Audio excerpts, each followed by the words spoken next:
wastelands, through the highways, till my shadow turns to sun rays, and on we'll go.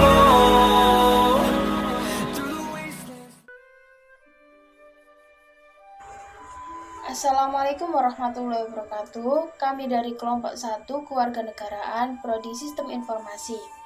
Kami akan mempersembahkan sebuah video yang bertemakan identitas nasional. Berikut adalah anggota dari kelompok kami.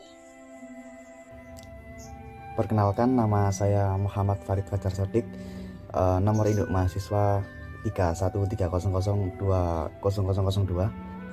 Perkenalkan, saya Lala Salsabila Fadlia, NIM 3130020019. Nama saya Dede Muhammad, NIM 3130020030. Perkenalkan, saya Muhammad Afidis Bullo, NIM 3130020050. Perkenalkan, nama saya Muhammad Ufran Kiflilul Aziz, NIM 3130020053. Identitas nasional dibentuk oleh dua kata dasar, ialah identitas dan nasional. Identitas berasal dari bahasa Inggris identity, yang secara harfiah berarti jati diri.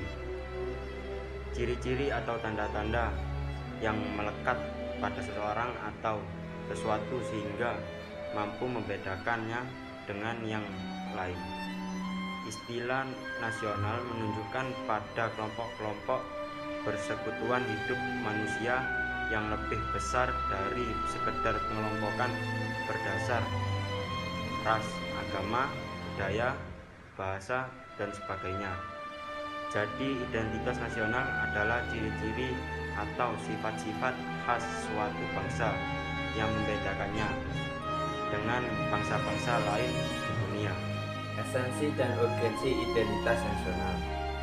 Identitas nasional sangat penting bagi bangsa Indonesia karena bangsa Indonesia dapat dibedakan dan sekaligus dikenal oleh bangsa lainnya.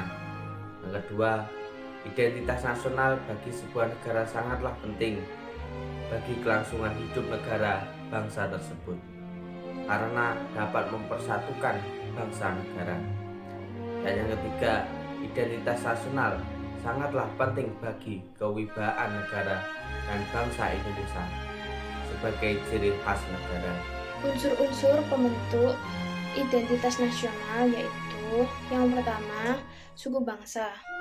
Suku bangsa adalah golongan sosial yang khusus yang bersifat askriptif atau ada sejak lahir yang sama coraknya dengan golongan umur dan jenis kelamin.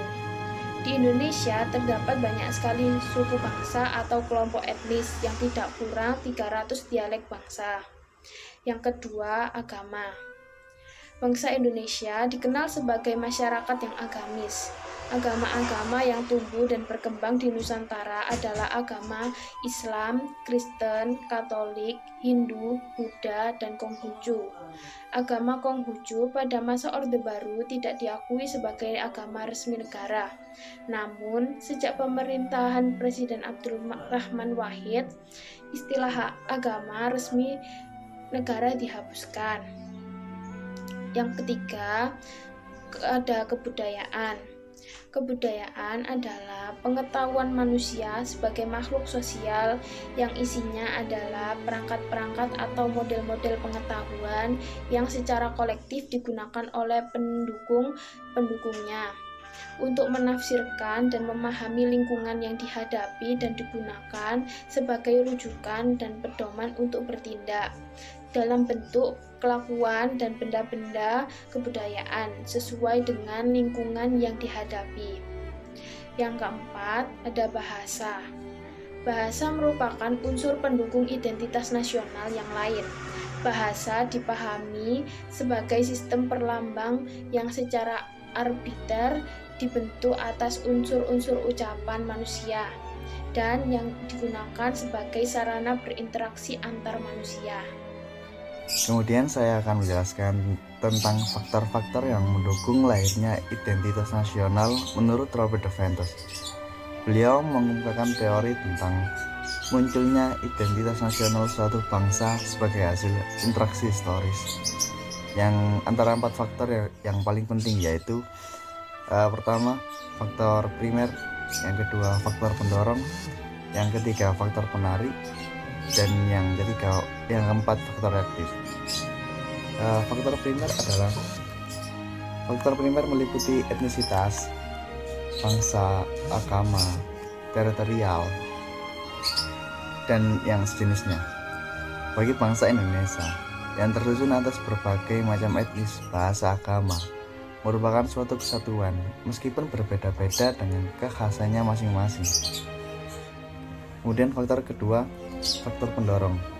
Faktor pendorong meliputi pembangunan komunikasi dan teknologi, lahirnya angkatan bersenjata modern, dan pembangunan dalam kehidupan bernegara. Dalam hubungan ini, bagi suatu bangsa, kemajuan ilmu pengetahuan dan teknologi serta pembangunan negara dan bangsanya juga merupakan suatu identitas nasional. Kemudian yang ketiga, faktor penarik.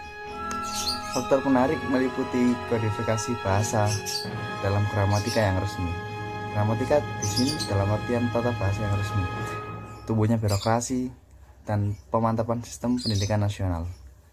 Kemudian yang keempat, faktor reaktif. Faktor reaktif meliputi penindasan, dominasi, pencarian identitas alternatif melalui memori-memori kolektif rakyat. Bangsa Indonesia yang hampir 3,5 abad dikuasai oleh bangsa lain sangat dominan dalam mewujudkan faktor keempat melalui memori kolektif rakyat pada zaman dahulu. Saya akan menjelaskan tentang pembentukan identitas nasional secara historis melalui pengembangan kebudayaan Indonesia yang telah dilakukan jauh sebelum kemerdekaan, yakni melalui Kongres Kebudayaan 1918 dan Kongres Bahasa Indonesia 1 tahun 1938 di Solo.